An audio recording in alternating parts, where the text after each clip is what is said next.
All right, so let's look at subject what do you call it? Maps.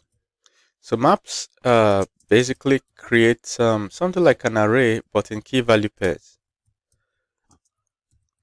More like JSON. Have you ever seen a JSON object? Similar but not the same, all right? There's a little difference. So let's just create a map. So we can say subjects and max. So this is a map, and now this is how to create a map. You must write the map keyword to tell the compiler that this is a map, and then you write the the variable type. Okay, don't worry. You will understand what I'm doing now. So we have float 32.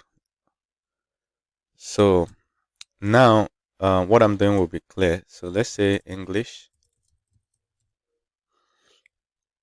The guy that took English got 85, and the guy that took math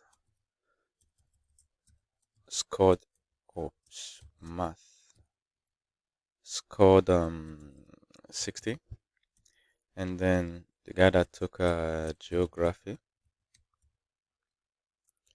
scored 90, something like this.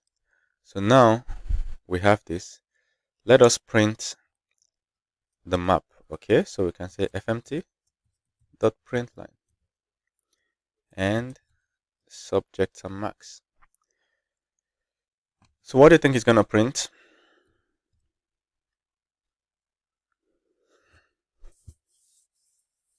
Of course, that is easy. It just gave us the elements, all right?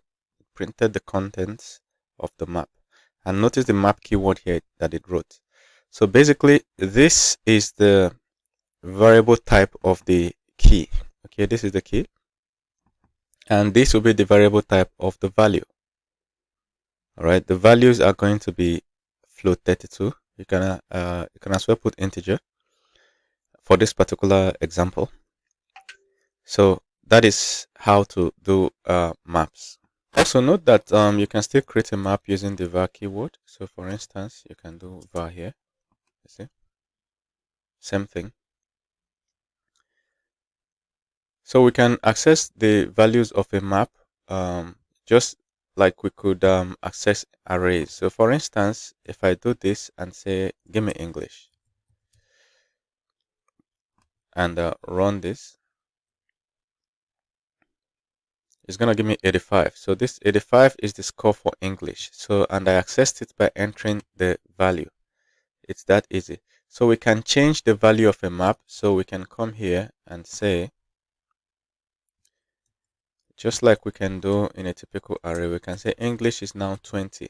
Okay. And then we run the output again. It gives me 20. Interestingly, what if we run for the whole map again? Let's see what's going to happen. And it's updated English. We can also add elements to the map. So we can say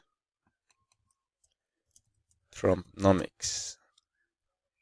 That's the newest course is 19. Okay. And then we say print a map for us. And it added Tromnomics. Can you see?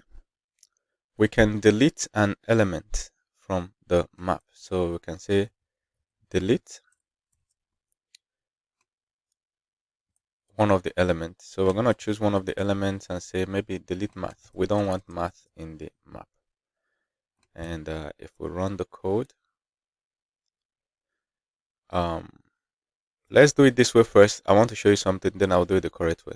Okay, as you can see, there's an error because we didn't do it the correct way. And many people might be tempted to do it this way. So actually, the proper way to do it is this way. You tell it the map name, all right, and you tell it the key to go and delete. So if we do a clear now and run this, boom, it works. So math is gone. Okay, so we can look through a map. It's not hard. Um, we can just use a for loop. So let's do an example where we are going to use a loop. So let's just get a map of square number. Okay, square numbers. Then remember the map, all of them will be an integer. So the key value pair will be integers. And then we can now put the numbers. So we can say 2 is mapped to 4, 3 is mapped to 9, 4 square of 4 is 16, square of 5 is 25, and so on. So let us now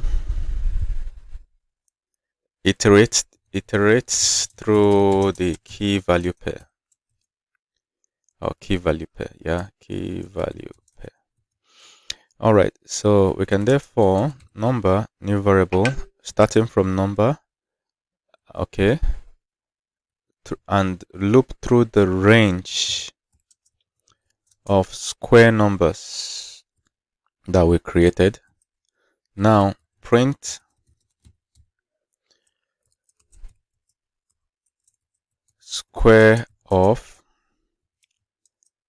d is d, and then create a new line, and then we add what it is. The first d is the number variable we're looping through, then second d is the other variable we created. Okay, so now we have this. Try and imagine what it's gonna print before I print it. You can pause this video and think it through, and boom, it says the square of the, that is, it picked 3 and 9, pick 4 and 16, 5 and 12, and 2 and 4. So that's the way you can loop through maps. Now if you're working in some other languages like blockchains, writing smart contracts, you're gonna work with maps a whole lot. In fact, it's the primary way to actually work with smart contracts. If you're writing an actual smart contract code,